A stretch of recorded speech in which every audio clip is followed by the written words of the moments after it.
Welcome to this summary of The Will of the Many by James Islington.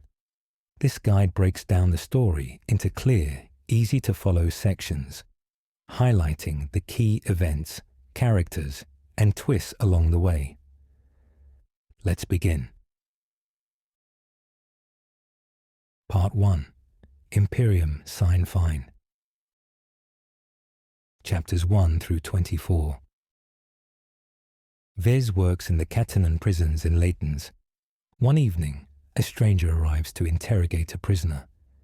He has official permission from the Senate. Vis unhooks the prisoner from a sapper, an ancient technology from a dead civilization that drains a person's will to be used by the Catenan elite. The stranger questions the prisoner in a dead language that Vis should not understand, but does. He catches snippets, including the words obitium and lucium. The prisoner struggles and knocks Vis into the sapper. It should harm him, but it does not. The stranger pretends not to notice. Vis lives in an orphanage, working at the prison during the day and fighting in an underground ring at night. That evening, the owner of the ring tells him he will be fighting a sextus, a sixth. Catenan hierarchy is built on ranks from octavii, or eighth, up to princeps, or first. The system is underpinned by how much will they receive from others. Each level offers increased strength, mental skill, and the ability to use will as magic. Vis refuses to either receive or cede will. He has never fought a sextus before and will likely be severely injured. Vis enters the ring to fight the sextus. Despite the mismatch in power, Vis is faster and smarter. He is also angry. Vis attacks in a frenzy, knocking the sextus unconscious. The crowd is shocked. He should not be able to win. As Vis's rage clears, the owner drags him away. Vis thought he had learned to control his anger after the Catenan Republic conquered his home. He is shocked by his loss of control. The owner claims that Vis cheated, insisting it's the only reason he could beat a sextus. Vis loses his money and is banned from fighting again. He returns to the orphanage and runs into the matron, who routinely whips him for refusing to cede his will. Traditionally, teenagers are required to go to the aurora columnae, a device like the sappers, where they voluntarily join the system of ceding will. Vis refuses. He is not a Catenan native, and he looks different from most Catenans. He claims to be from Aquiria, a country conquered years before. At 17, Vis will be forced to comply when he turns 18. The next day, a Quintus arrives to adopt an orphan. Vis recognizes him as the stranger from the prison, Vis Telimus. Vis knows that Vis could understand his earlier interrogation. He also noticed that Vis was not affected by the sapper. This means Vis has not yet ceded to the aurora columnae, which makes him useful. Vis tests Vis's knowledge. Vis is highly educated. His mother was a scholar, and his father gave him the best tutors, training him to be a diplomat and leader. Satisfied, Vis offers a deal. Vis will be officially adopted into the Telimus family and gain all the benefits that entails. In exchange, he will be Vis tool.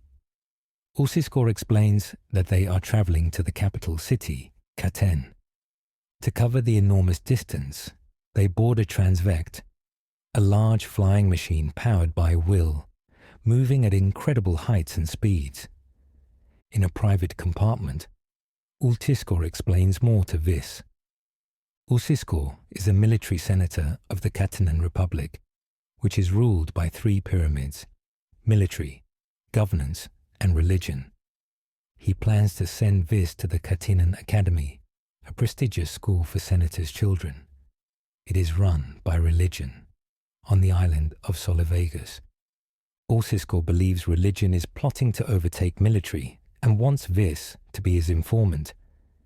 The island is home to ancient pre-cataclysm ruins. Ulcisco believes the principalis of the Academy, Viridius Juli, has found a weapon there. Vis must attend the Academy and uncover the truth. If he succeeds, he will graduate and gain the benefits of a high-ranking position. Vis accepts, while secretly planning to find a way to escape the Republic entirely. An explosion rocks the transvect. The compartment catches fire. Ulcisco lifts Vis and jumps out into the forest below, using will to protect them from the fall. At the crash site, people pick through the wreck. Ulcisco realizes they are raiders and kills one man. Then, Ulcisco is shot by an arrow from an unseen assailant and collapses. A normal arrow should not harm a Quintus. Vis protects Ulcisco from the attackers, realizing they are Anguis, a resistance group. Though he shares their hatred for the Republic, he does not approve of their brutal methods. He fights them off, though he is wounded. A woman emerges from the woods with a bow. She calls herself Sedotia, and she calls Vis Diago. She reveals she knows his true identity, the last surviving prince of Sus, a small island kingdom conquered by the Catenans. The attack on the transvect was organized to capture him. Just like Ulcisco, the Anguis want Vis to attend the Academy, but for their own reasons. Sedotia hopes he will want revenge, but he refuses her offer. She gives him 1 month to reconsider. She knows he will be training at Ulcisco's private residence before entering the Academy. She tells him to meet her in Caten for the Jovan festival in 1 month.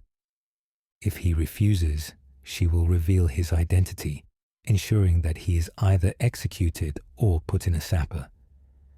Then she retreats. Vis drags Ulcisco's unconscious body into the transvect compartment, finds an emergency lever that makes the machine move again, and passes out. Vis wakes in the infirmary at the Academy on the island Solovegas, where the transvect carried him and Ulcisco after the crash. 2 students stand over his bed. They introduce themselves as Indol, a handsome young man with a scowl, and Emissa, a pretty girl with green eyes. Indol and Emissa leave to avoid trouble. A man walks in, handsome, mid-20s, appearing to be a physician. He checks Vis's injuries while asking seemingly harmless questions. Ulcisco enters and greets the man as Viridius, the principalis of the Academy. Ulcisco and Viridius clearly know each other. Viridius says he looks forward to seeing Vis again when he officially enrolls. Vis and Ulcisco leave for Caten. Vis explains what happened after Ulcisco was shot, leaving out the fact that the Anguis are trying to recruit him. Ulcisco confides that his younger brother Kero died at the school during the Judicium, the final test between the 6 highest-ranked students at year's end. This is part of his motivation for sending Vis there. He also points out the location of 2 ruins on the island, outside the school walls, where Vis should search for clues. They arrive in Caten, and Vis is horrified by its size and decadence. They continue to Ulcisco's family villa, where Vis will live and train for 2 months before entering the Academy. Ulcisco introduces Lanistia, a sextus who works for him. She will be Vis's main tutor while Ulcisco is away at the Senate. Lanistia wears dark glasses. Lanistia and Ulcisco speak respectfully but tensely. Lanistia knows about Ulcisco's plans and that he meant to adopt someone, but she is not happy with his choice. She's also angry that Ulcisco has not told his wife Relucia about the adoption. Relucia travels often and will likely not return for months. Vis meets Cadmos, the villa's dispensator. Cadmos distrusts him but shows him around, giving him a room with new clothes and food. He implies the door is will imbued to alert him if Vis tries to leave. Vis climbs out a window instead to spy on Ulciscor and Lanistia. He overhears that several high-ranking citizens have been murdered by the Anguis, and the Senate is testing blood for some kind of infection.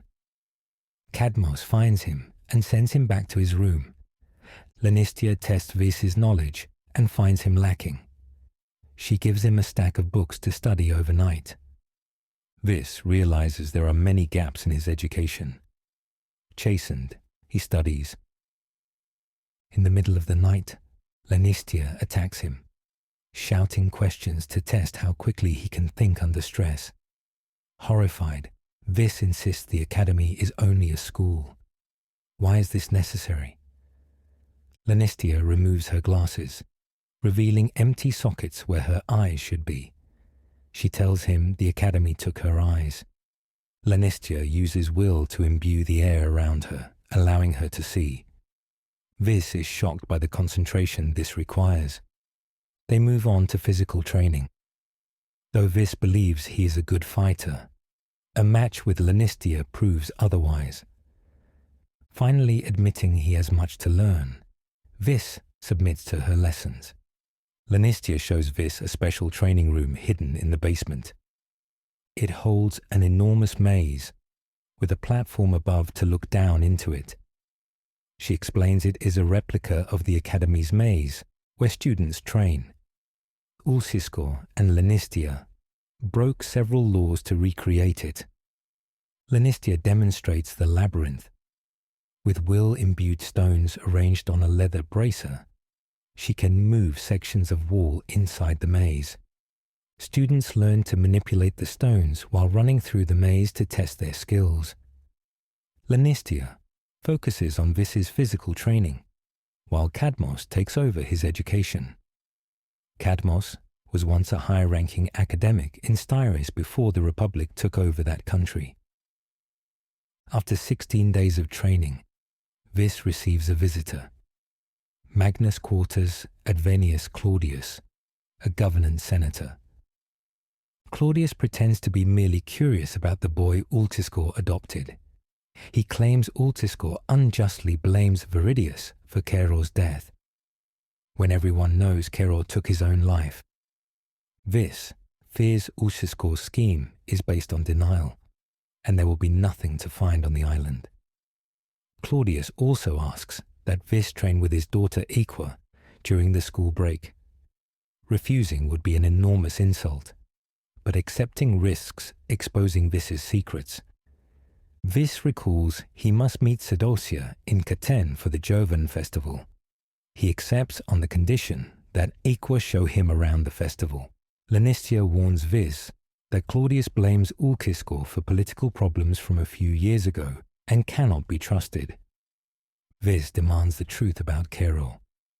Lanistia insists that Viridius killed Caeror, but offers no further explanation. Vis realizes that Lanistia was close friends with Caeror, and that she and Ulciscor are bonded through their shared desire for revenge. Vis meets Equa, and they travel to Catenan for the Jovan festival. He pretends to be curious about the Naumachia, an enormous mock naval battle, hoping to use it as an excuse to slip away and meet Sedocia. Equa tells him her version of Caeror's death. During the Judicium, there was a tragic accident. Caeror believed he had killed someone. Though the person survived, Caeror killed himself out of guilt. Vis realizes Ulciscor has made his task nearly impossible. Now that he bears the Telimus name, everyone will assume he is at the academy for revenge. He begins to suspect Ulciscor does not actually have the backing of military as he claims. Finally, they arrive at the arena for the Naumachia. The massive Catenan arena has been filled with water. The lake is over a mile wide and holds an entire fleet. The sailors are mostly prisoners hoping to perform well enough to escape their sentences in the sappers. Many will likely die in the attempt. Vis is horrified by the spectacle and the crowd's bloodthirsty glee. He slips away. Sedocia finds him and leads him through sewers below the arena to meet Melia, leader of the Anguis. Shocked, Vis recognizes Melia as Estevan, one of his father's most trusted advisors. Estevan tries again to recruit him. Vis refuses, citing the Anguis' atrocities. Estevan argues that inaction is complicity. He also claims Sus was attacked because it held a powerful secret, but he will not explain unless Vis joins him. Vis still refuses. Estevan releases him. Before Vis leaves, Sedocia cuts his chest with a knife, coating the blade with his blood, and gives it to him as protection.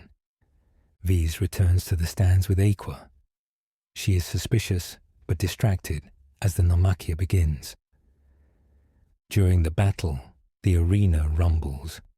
Will-powered lanterns flicker off. Aqua realizes no one can use will. A voice declares that the crowd is responsible for their unjust world because they empower a corrupt government. Estevan rises from the water on a stone structure. He offers freedom to the prisoners if they leave. A few accept. Many attack him, hoping to kill Melia and earn release. None can reach him. A thrum fills the arena. Vis feels the air compress. Then one section of the stands explodes in a violent haze of crimson mist, killing all those there. The crowd panics. Another section explodes. In the scramble, Vis leads Aqua to the sewers, claiming he had noticed them earlier. He realizes the blood-coated knife protects him from the blasts. He leaves Aqua to escape and rushes back to confront Estevan. He recalls his father's words. The power to protect is the highest of responsibilities. When a man is given it, his duty is not only to the people he thinks are worthy. Vis feels it is his duty to stop the violence. Vis reaches Estevan, though many others have failed. He holds a dagger to Estevan's throat, begging him to stop. Estevan refuses, speaking again of inaction and complicity. Vis insists there must be another way. Understanding that Vis will not act, Estevan grips Vis's hand and kills himself with the dagger Vis holds. Vis drops the dagger, kicks Estevan's body into the water, and collapses. He wakes in his room at Ulciscor's villa. Ulciscor tells him thousands died in the arena, but Vis's actions saved thousands more. The Senate hails him as a hero, calling him Catenicus. Vis asks for the full story of Caeror.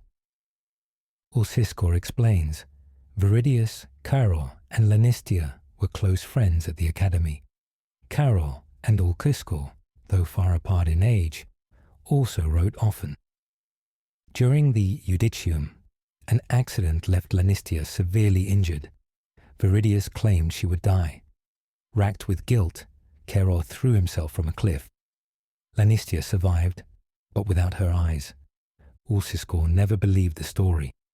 Later, he received a final letter from Caeror, written before the Judicium. Hidden inside was a secret message mentioning translations, pre-cataclysm powers, and a gate. It also said, Obitium lost, Lucium unknown, only Viridius knows. Ulciscor had already discarded earlier letters, but this last one convinced him that Viridius was scheming. Unfortunately, with no other proof and Lanistia's memory fractured, he cannot expose him. With 2 weeks left before Vis departs for the academy, Ulciscor returns to the Senate. They will not see each other again until the Festival of the Ancestors. A Senate physician arrives, pretending to check on Vis's recovery. He questions Vis about the attack and takes a blood sample, calling it routine. Afterward, Lanistia asks why he risked his life to stop the attack, rather than escape with Aqua. She has seen the whip scars on his back and knows he hates the Republic. Vis replies, he did it because it was the right thing to do. He says, maybe I'm a better person than you. Lanistia, warns that such an attitude will not help him at the academy. Vis asks Cadmos about the blood sample.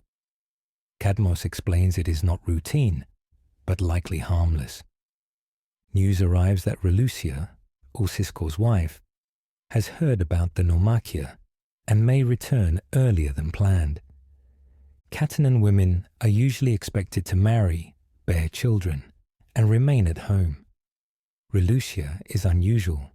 She travels abroad for work and has no children. Vis trains relentlessly. Lenistia explains that his investigation will only succeed if he can reach Class 3, the Academy's elite class. To do so, he must excel.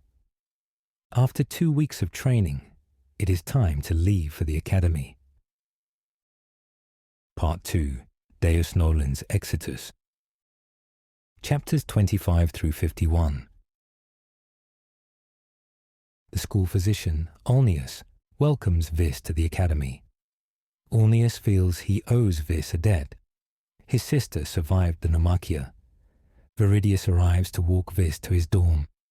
He knows Ulciscor has sent Vis with a plan, but insists Ulciscor is wrong, and he himself is innocent. He says he is sympathetic to Vis's loyalties. At the Class 7 dorm, the lowest level, Viridius introduces him to Calidus, a boy hiding in the dorms, studying while others are at dinner. Viridius orders Calidus to go eat and take Vis with him. Calidus reluctantly agrees. In the dining hall, a student named Aidin threatens Calidus. Vis intervenes, punching Aidin. Other students approach, including Emissa and Indol. They explain that Vis has just struck a 6th, which could mean expulsion. Emissa and Indol, both in Class 3, defend Vis to Preceptor Nequias, saying Aidin started it. Nequias takes Vis away. While the teachers confer, 5th Preceptor Tydia warns Vis that Aidin could demand his expulsion. Vis must swallow his pride. Nequias, Viridius, and Aidin return. Vis apologizes using the threefold apology. He realizes Aidin is not a native Catenan, but a transplant, a state-assimilated immigrant. Aidin may not know that if he accepts the apology, he cannot demand further reparations. Vis repeats his apology. Aidin relents. Viridius confirms the form has been observed. Vis cannot be expelled, but must clean the horse stables every evening for 2 months. Back at the dorm, Calidus is not grateful. He believes Vis only made him a bigger target. Other 7th students say Calidus is bitter because he was once in Class 3, but did so poorly that he was demoted, shaming his family. Vis refuses to join in the gossip. Vis wakes early and wanders the school grounds. He runs into Equa. She talks about the Nomachia and implies there was something suspicious about Vis's actions. She leaves, saying it would hurt her standing if she, a 4th, is seen speaking with a 7th. Vis replies they will talk again when he reaches Class 4. In his first class, Vis is shocked by how basic the lessons are.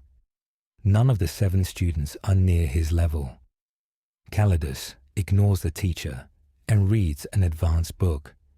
At lunch, Calidus apologizes for not being grateful. He warns Vis that Viridius paired them deliberately. Calidus's father recently vetoed many Senate bills, making the Aricius family highly unpopular. Viridius knew Calidus was a target. Vis files the information away. He asks if Calidus really belongs in Class 7. Calidus admits he could be higher. After lunch, the 7th preceptor gives Vis an aptitude test. That evening, he goes to the stables. Vis works in the stable when Emissa appears, implying she is there for punishment too. She advises him to impress the preceptors if he wants to advance. But 6th preceptor Daltatis will be difficult. He and Nicaeus believe only true Catenans are worthy. They know Vis is a non-Catenan orphan, which is a mark against him. Vis feels physically attracted to Emissa, but recalls his father's warnings. Attraction leads to poor decisions. When they finish, Emissa reveals she is not there for punishment, only to help him. Back at the dorm, Vis is told to pack his things. He is moving to Class 6. Vis wakes in the 6th dorm and sees Aiden studying. For a moment he worries, but Aiden ignores him. At breakfast, Vis tries to sit with the 6 students, who reject him. Irritated and hurt, he sits with Calidus instead. Calidus cheerfully toasts the pariah table. Though Class 6 is no harder than 7, Vis makes little progress. Preceptor Dultiz openly hates him. He and Calidus train together each morning and eat their meals together. Emissa joins Vis most evenings in the stables. They become friends. After several weeks, Beltadis takes Class 6 to train in the labyrinth. Class 3 trains there daily, but lower classes rarely do. Vis is eager to prove himself. He is surprised. Students do not wear the bracer while running. Instead, they work in pairs. One runs the maze while the other, standing on the platform, manipulates the bracer and directs their partner with preset codes. Meanwhile, others move through the maze to catch the runner. Vis is paired with Aiden. He tries to establish a code, but Aiden ignores him. Vis runs the maze while Aiden uses the bracer. They lose. Vis and Aiden switch. Vis shouts commands, but realizes Aiden does not understand. Guessing Aiden is from Kimmer, Vis speaks in Kimrian, successfully directing him. They are the only team to make it through. Tultadis claims speaking in a dead language is cheating. Vis realizes he cannot legitimately earn his way out of Class 6. He had hoped to wait until he was ranked higher before sneaking out to investigate the ruins. Now, he decides he must risk it early, so he can prove his value to Ulsiskor and earn his help. That night, Calidus tells Vis he is wrong to assume the school is meant to be fair. Instead, it mirrors the Republic, built on selfishness and manipulation. The system is unbalanced. Few who possess skill but lack political power ever succeed. It is built on promise and therefore on greed. Very few are ever granted the rewards they have been promised for hard work. The Festival of the Ancestors approaches. Students have a 2-day holiday to visit family. Vis needs proof for Ulsiskor. He sneaks out to find the ruins. Taking rope from the stables, he scales the tall spiked wall surrounding the school. He travels through forests until he reaches the ruins. At the center is a domed structure. Inside, the walls are covered in carvings, words and diagrams in an unknown language. In a corridor, he sees symbols he recognizes. They match those in the Academy's labyrinth. He also finds words in Vetusian, which he can partly read. In a chamber lined with bodies pierced by obsidian blades, voices echo.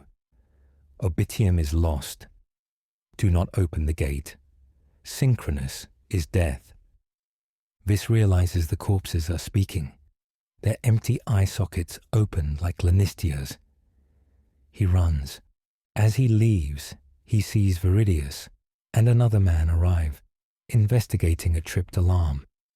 Viridius orders him to check dorms for missing students.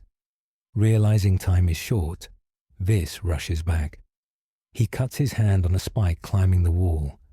Inside, Aiden sees him return. Vis jumps into bed just as a teacher enters. Aiden lies, saying he has been awake studying and no one else has stirred. To disguise his cut, Vis stages a fall at breakfast, pretending to slice his hand with a kitchen knife. He goes to the infirmary. Ulnius clearly knows the cut is not from a knife, but says nothing.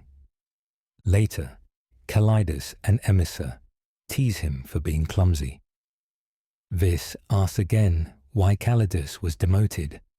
Calidus explains, his father is a powerful but unpopular governance senator. He believes civil war is coming. Power struggles between military, governance, and religion are escalating. Fearing he would become a bargaining chip for religion, Calidus decided being a mediocre son in Class 7 would make him less valuable than a successful son in Class 3. Speaking in Kymrian, Aiden asks Vis if he killed someone. Vis explains that he snuck out of the walls and thanks Aiden for lying to protect him. Aiden hates the school and the Catenans. He is glad to cover for Vis's disobedience. Vis admits he is working for military to uncover what religion is doing on Solovegas. Aiden disapproves of Vis's cooperation, but agrees to keep the secret if Vis teaches him the Catenan language. Vis agrees. The Festival of Ancestors arrives. It is a 2-day event held at the necropolis, a mountain filled with mausoleums for the wealthy, surrounded by fields of graves for the less important. The holiday gives Vis a chance to speak with Ultisco. Vis rides the Transvect to the necropolis with Iqua, Emissa, and Indol. Calidus stays behind. The students discuss Vis's chances of advancing despite Doltatis. Iqua remains suspicious of him. When the Transvect lands, the crowd greets Vis with cheers, calling him Catenicus. Ultisco greets Vis. Staff remind students that Transvects between Solovegas and the necropolis will run every couple of hours, but warn not to miss the last trip back. Vis and Ultisco climb the mountain to the Telimus mausoleum. They speak alone. Ultisco is frustrated that Vis has not risen higher. Vis asks for help against Doltatis. To prove himself, Vis explains what he found in the ruins. Ultisco dismisses it as insufficient. He says Vis must investigate the other ruins on the far side of the island. Vis proposes a plan and asks for tools. Ultisco agrees to prepare them. Then Ultisco's family arrives. Vis greets his parents, then freezes when he realizes Ultisco's wife, Relucia, is also Sedotia, his Anguis contact. Sedotia, Relucia, hugs him, pretending affection while whispering warnings of secrecy. She invites him to walk. At first, he fears she means to kill him, but realizes the Anguis still want to use him. He understands Estevan's death was part of their plan. Relucia explains, the Nomakia attack was not enough. They need someone on the inside. They want Vis to reach Class 3, win the Eudicium, and be named Domitor. That title would let him request a high-ranking post. Vis considers his own plans. He wants Domitor status so he can request an ambassadorial role in Jatiere, a far-off republic holding where will is forbidden. From there, he hopes to escape the republic entirely. Relucia warns another Anguis member knows his secret.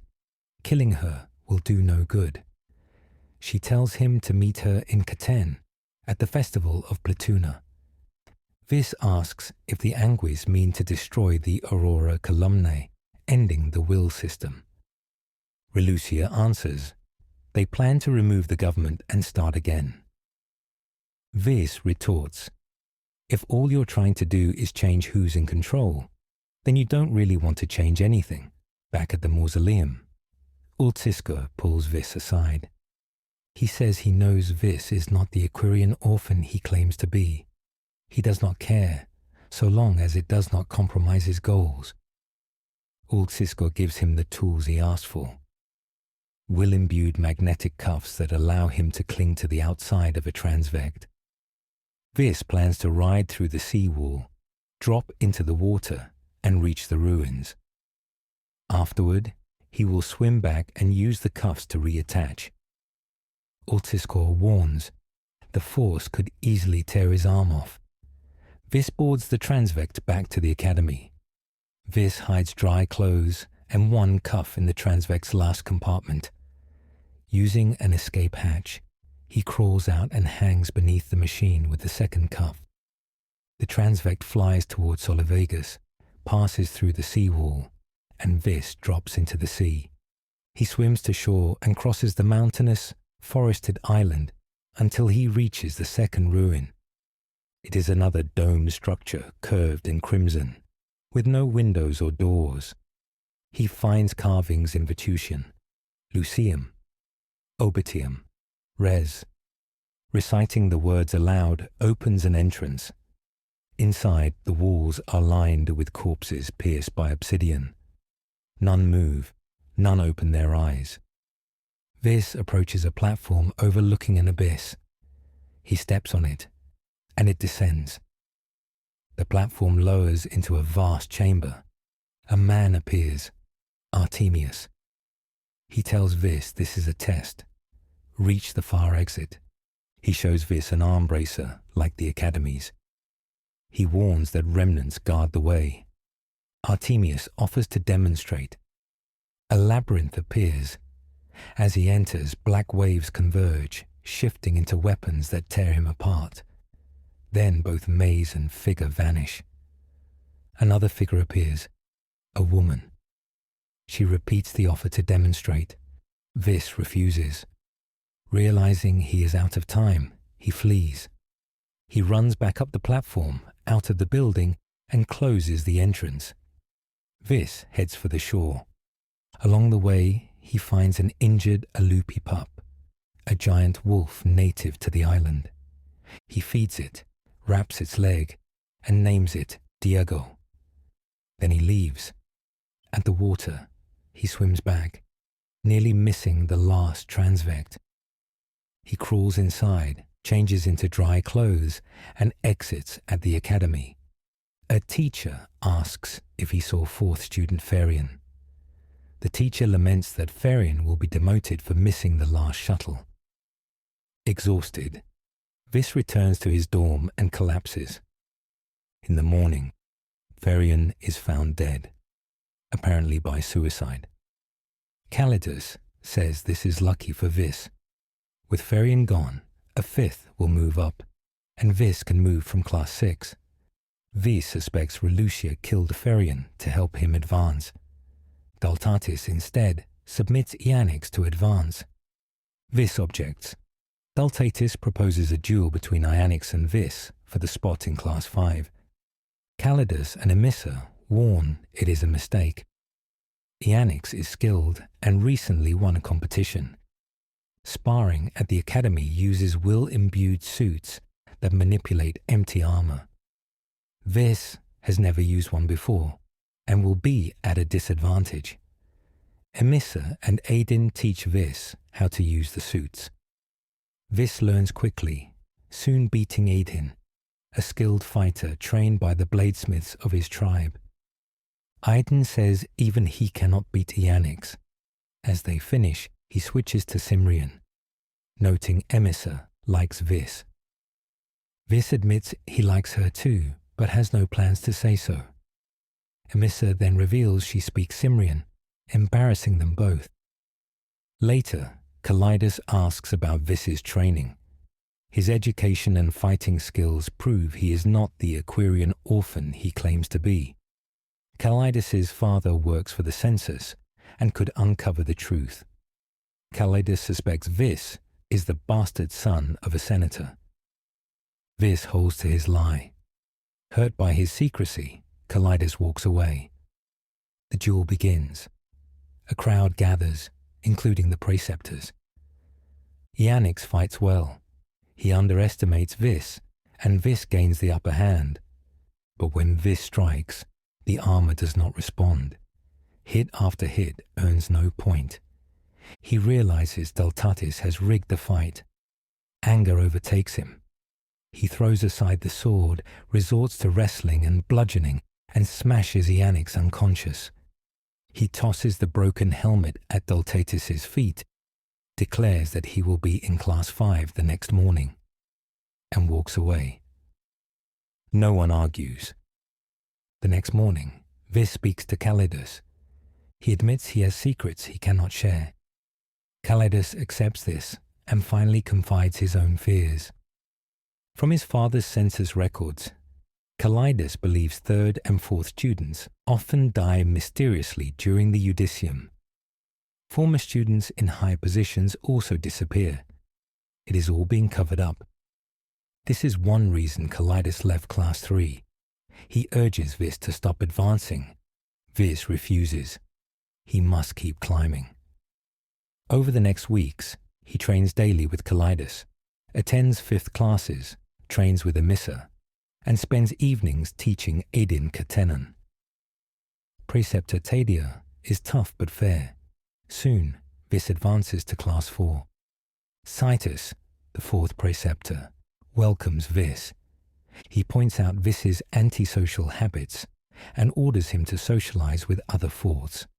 That means no more meals with Calidus. The 4ths tolerate him, but Aqua watches with suspicion. Later, Aidin admits that Viridius ordered him to pick a fight with Calidus on Vis's first day, hoping Vis would intervene and get expelled. Vis accepts this grimly. Aidin warns he too must be careful. When Catenans attacked his tribe, he killed 3 Praetorians and was imprisoned in a sapper for a year. He cannot risk returning. In Class 4, Vis is paired with Aqua to run the labyrinth. Now that he knows the Academy labyrinth is a copy of one in the ruins, he finds it unsettling. After class, Indel invites him to train with the thirds during the next trimester break. Vis accepts, then learns the trip will be to Indel's father's summer home on Sus. Vis dreads returning to Sus. He fears seeing where his family died and being recognized. He hopes Relucia will see the danger and help him avoid it. The festival of Blatuna is 2 days away, giving students a day in Caten. The 4ths plan to go together. Aqua remains suspicious. Vis worries she will prevent him from sneaking away to meet Relucia. Class 4 travels to Caten for the festival. Aqua drifts toward a foundation competition. Vis slips away. Relucia finds him and leads him to a private room. He warns her, if she kills anyone else in his name, as she did to Ferion, he will expose her. Consequences be damned. He asks for help avoiding the trip to Sus. She says it was her idea. Military senators will be meeting on Sus, including Olsiskor. On the last day, a small committee will meet privately with Indol's father, Dimidius Quisil. Relucia needs Vis to eavesdrop and take notes with a will-imbued pen. If he fails, she threatens to kill one of his friends. Relucia leaves. Vis follows, hoping for leverage against her. He sees her meet a man. They discuss trading a ship for a cataclysm weapon. Relucia asks for a demonstration. Vis feels a vibration in the air. Moments later, the man walks past him again, as if nothing happened. Alarmed, Vis retreats. 2 men then corner him, claiming to be Anguis seeking revenge for Melia. They attack and overpower him. Citus arrives with Aqua close behind. The men were a ruse. Aqua suspected Vis of secretly using will. She convinced Citus, and they staged the attack to force him to reveal himself. They are proven wrong. Aqua apologizes and begs him not to tell. Back at the academy, Vis sees Calidus walking with Belly from Class 3. He feels hurt that Calidus kept the romance secret, but pushes it aside. Finally, the trimester break arrives. Vis joins the Class 3 military students, Indel, Emissa, and Belly, on their trip to Sus, Part 3. Incauda Venenum. Chapters 52 through 74. As they head to Sus, Vis studies his companions. Indal, son of Dimidius Quisil, and top-ranked third. Belly, best at the labyrinth, and a confident foundation player. Emissa, whose friendship steadies him as they arrive. Quisil lives in the former palace, once Vis's family home. Vis stumbles at how it has been altered. Some part of me thought of it as sacrosanct, too beautiful to touch, even for Caten. He meets Quisil's retinue, including Fadric, a former Sus royal advisor now reduced to a sextus. Furious at the betrayal, Vis fears recognition, but Fadric looks past him. Vis chooses a familiar room, one with a fireplace leading to secret passages. Ultiscor arrives for the military meeting. At an official dinner, Ultiscor parades Vis before senators. Quisil questions him about the Naumachia. Vis fears suspicion, but realizes Quisil only cares about Estevan's weapon. Emissa rescues him. They flirt in a corner. Later, Ultiscor warns him to be cautious around Emissa.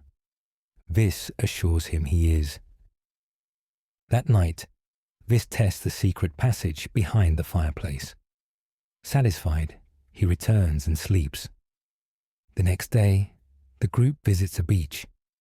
Indal and Emissa swim, while Vis and Belly sit on shore. Vis claims he dislikes swimming, haunted by memories of this very beach. Belly invites him to play foundation, but he pretends to be poor at the game. Later, Fadric tours them through town, including a tavern. The owner throws them out, calling Fadric a traitor and rejecting the Catenans. Vis feels hopeful, proud that some locals remember their murdered king. Emissa whispers she plans to sneak away that night for a swim. Vis knows the lagoon hides a deadly riptide. Terrified, he rushes to her. He dives in just as she is pulled under. They are swept down the coast, finally crawling ashore. They spend the night in a cave. Emissa notices the whip scars on his back and is horrified. She confides her own secret. Indal hates his father and plans to swear to religion, not military. Sharing this proves how much she trusts Vis.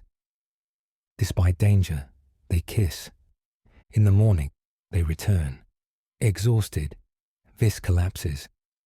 When he wakes, Ultiscor and Lanistia are there. He tells them about the ruined labyrinth. Hoping it satisfies the bargain, he is crushed when Ultiscor demands he enter the labyrinth and uncover what lies beyond. Vis protests he is not ready, that he will die. Ultiscor threatens him with the sapper. Lanistia argues Vis has already fulfilled his part, but Ultiscor ignores her. As he leaves, Lanistia quietly asks Vis not to die. The next day, Vis feigns illness from Emissa's rescue. That night, he sneaks through secret passages to spy on a closed meeting between Quisil and select senators. With Relucia's will-imbued pen, he takes notes. He learns military is monitoring senators and wealthy families for conspirators. He memorizes 3 names, leaving them out of his notes to save for later.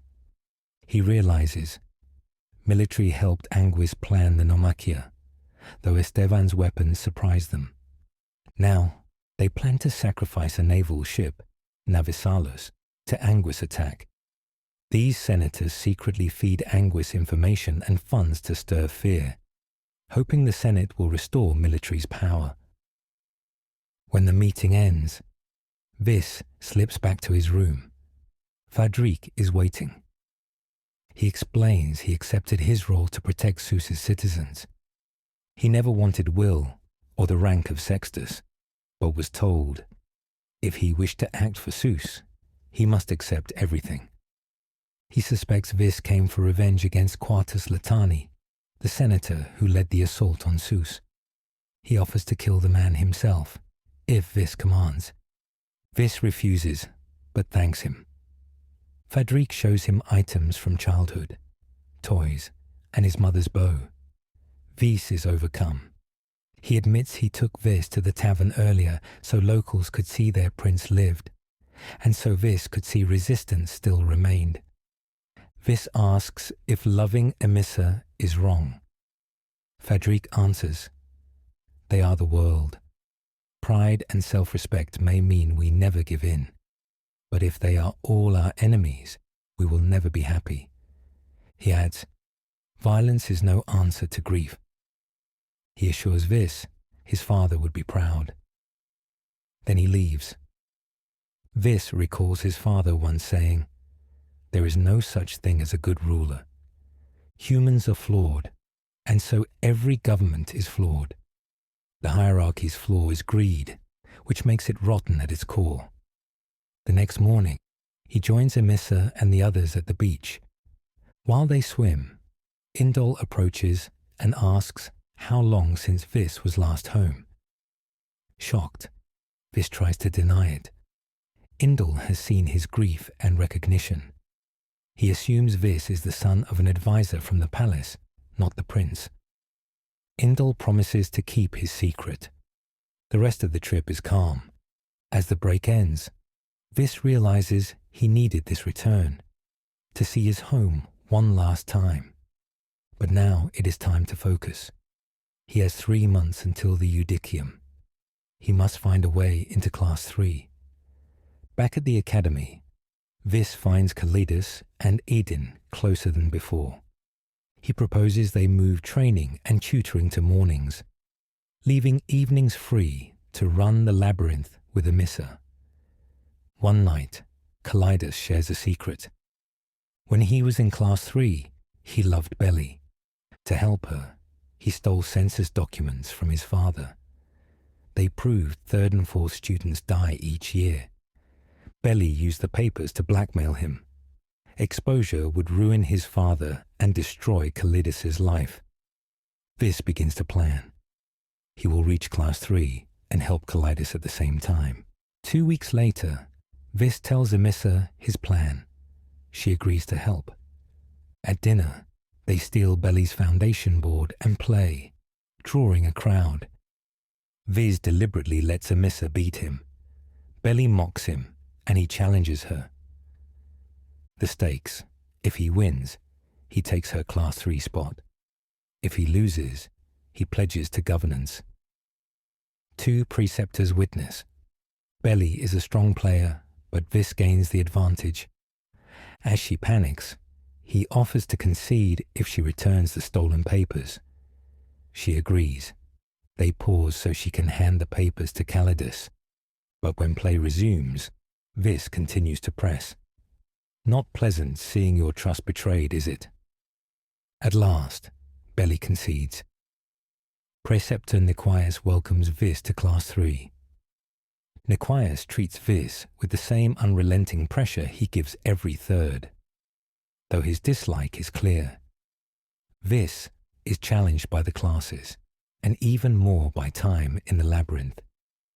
Just as he begins to progress, Niquias announces preparations for the Judicium. All current rankings are now fixed, placing Indol at the top and Vis at the bottom of Class 3. The specifics of the Judicium remain secret. Each 3rd competes against the others and must choose 2 lower-ranked students to serve under their command. Most will choose from Class 4. Unsurprisingly, Vis intends to ask Calidus and Edin. Vis asks them, despite the dangers. Edin readily agrees. Calidus hesitates and shows Vis the census documents he gave Belly, to ensure Vis understands what he's asking. Then Calidus agrees. Vis confirms his choices with Viridius. Viridius approves, saying the choices are based on trust rather than rank. He explains the subordinates will be given more detail about their roles, but cannot share it with Vis. 2 days later, Edin backs out. He explains that his father compromised with the Republic to get him out of the sappers and into the school, and he attends under threat to their people. Joining the Judicium would put them at risk, though he cannot explain how. Instead, Vis asks Aqua. She is shocked he trusts her, but he reasons she is highly skilled, her apologies seem sincere, and her past mistakes will motivate her. The morning of the Udicium arrives. Vis, Calidus, and Aqua have trained for weeks and built strong rapport. Vis surveys the other teams. Each third has chosen fourths. Eero has included Belly. Viridius explains the test. An object from the statue called the Heart of Jovan is hidden on the island. The person who returns the heart to the statue wins. If that person is a third, they will be named Domitor, and each teammate will be ranked at the top of Class 4. If a subordinate places the heart, they will receive a private reward offered in advance. Vis realizes this incentivizes betrayal. Teams move to the far side of the island. Each student receives a medallion that tracks location and must be in their possession for a valid win. Medallions can be stolen or broken to remove a student. Each team also receives tracking stones for other teams, with one fewer stone for each lower rank, so Indol can track all, while Vis can track none. Additionally, each student must swallow a black bead so Safety Sexty can track them for injuries. The Auditium begins. Vis takes his team west, calculating how to win, while also sneaking away to run the deadly ruin labyrinth on the island's west side. First, he vomits up the black bead so the safety teams cannot track him when he slips away. Almost immediately, Iero and Belly catch them. Iero invites Calidus and Aqua to join. Calidus refuses. Aqua agrees, taking Vis's medallion and tying up Vis and Calidus before leaving. They sit in the forest. Calidus believes Aqua will return. Vis believes she has betrayed them. Eventually, Aqua returns, having convinced Eero to let her scout alone. She unties them and warns that Eero plans to skirt west around the island border. The same idea Vis had. Vis is worried what that means, since his plan stems as much from needing to reach the ruins as from strategy. Vis devises a plan. Aqua will rejoin Iero's group and steal back his medallion. Meanwhile, Vis and Calidus will ambush a safety pair to steal their tracker. If separated, they will meet the following morning. Before splitting up, Vis apologizes to Aqua for not trusting her. She says she wouldn't have either. Calidus creates a distraction, letting Vis slip into the safety camp and steal the tracker. One Sexter spots him and chases, using deadly force. Vis barely evades him, stealing his cloak. He loses track of Calidus and decides this is his chance to go to the ruins. Vis heads for the ruins. He notices the stolen cloak is covered in blood. An Alupi leaps, pinning him. It sniffs, then jumps back to watch warily. It is Diago, the pup he saved months earlier. Vis continues, Diago following. At the domed building, Diago growls at the entrance and tries to stop him. Vis runs past into the dark. Vis descends to the chamber. A new figure appears. Vis requests a demonstration.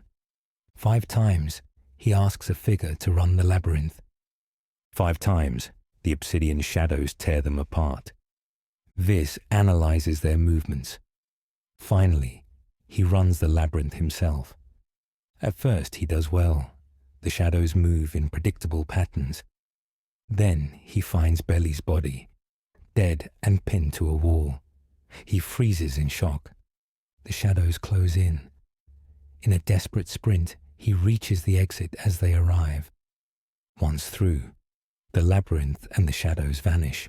Vis realizes Belly must have been sent by Viridius.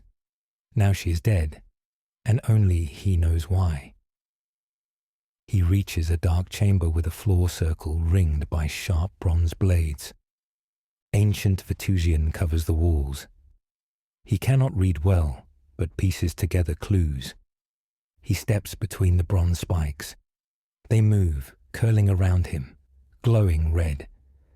Pressure builds, crushing him, then reverses, lifting him with excruciating pain.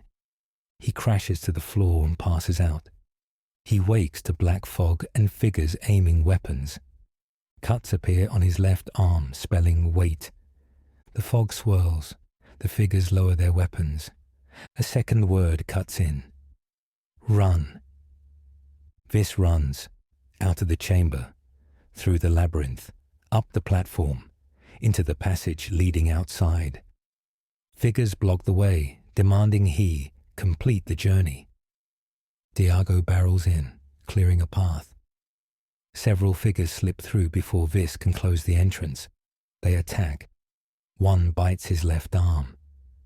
At last, Diago and Vis fight them off and escape across the river, where Vis passes out again. Vis wakes and searches for his team. He finds them. Equa treats the bite wound on his arm. Vis claims it is an Alupi bite. They use the safety tracker to locate other teams. Vis tells them about the Sexters who used deadly force and the bloody cloak. Neither knows what it means. They check the tracker again. Indal's team is near the heart, waiting to move. They agree. Calidus will take all their medallions and head toward the academy, so other teams cannot track them. Vis and Equa will sneak up on Indal and reach the heart first. Vis and Equa head for the heart, hidden in a tower near a river. They stumble on an open grave filled with bodies. They realize the safety teams have been murdered and replaced by Anguis infiltrators. Among the bodies are academy students. They decide to warn others. Only 2 teams remain on the tracker, Indal's and Emissa's. Vis will find Indal. Equa will find Emissa. Then they will both look for Calidus. Vis finds Indal and convinces him Anguis have infiltrated the island. They must return to the school. Before splitting, Vis warns Indal about his father working with Anguis.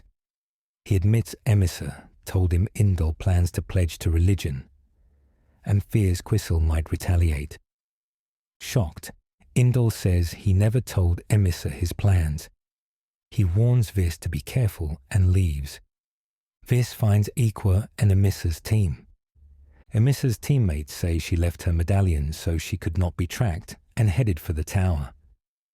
Equa goes to warn Calidus. Vis follows Emissa. At the tower, Vis meets an Anguis, the same man he saw with the Relucia at the festival of Platuna. Somehow, the man knows Vis recently went through the gate, saying it is something they share. He warps the air and disappears, then reappears behind Vis. He warns Vis he will likely lose the bitten arm. None of us get out without scars. Then he leaves. Vis sprints up the tower to Emissa. At the top, Vis confronts another Anguis. Emissa uses will to kill him and push him out a window. Vis sees the heart on the floor and grabs it. He tells Emissa about the Anguis. They must get to safety. She sees the bite on his arm and freezes. She demands the heart, insisting she must win. Hurt, Vis drops the heart. Emissa stabs him in the stomach. As he staggers back, the heart leaps into his hand. He falls out the window into the river. Vis drags himself from the river, astonished to be alive. He believes the fall should have killed him, and the stab wound is shallower than it should be.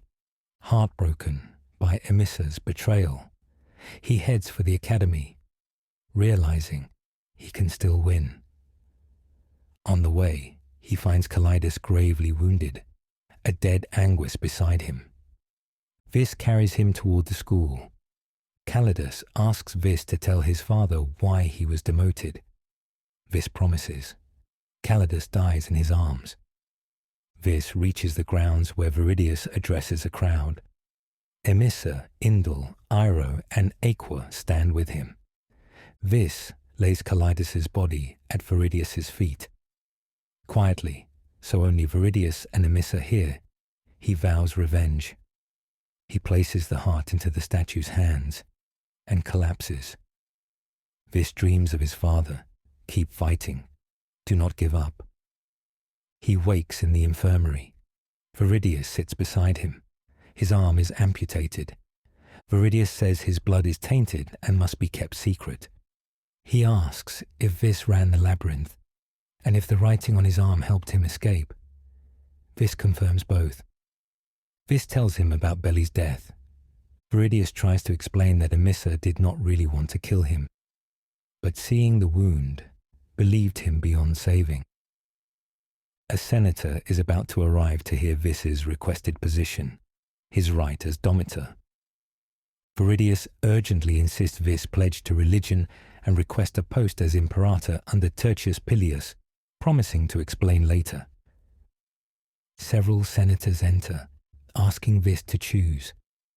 Vis does not intend to follow Viridius, and he suddenly no longer wants to run away. He decides to stay and fight.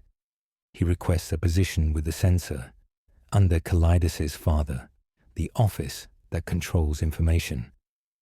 Vis promises to hear Viridius out when he is ready, but he does not intend to work undercover for him.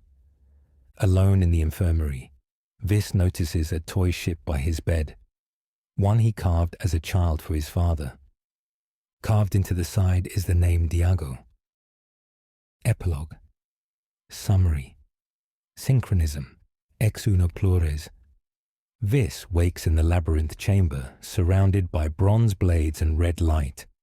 Words cut into his arm. Wait. Then the letters R and U. He runs back to the labyrinth. Words on the wall read, sealed against the tools of the enemy after the rending.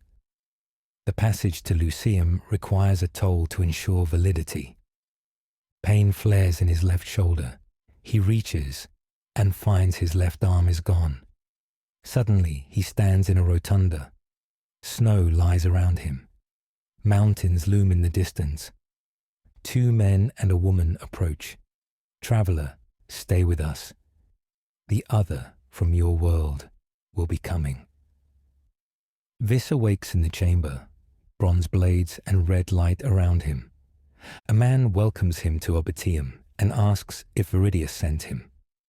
He introduces himself as Kiro and says they have 2 minutes to save you back in Res.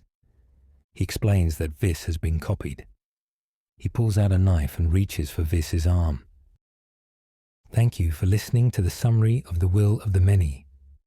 Don't forget to like, subscribe, and comment what book you want to hear next.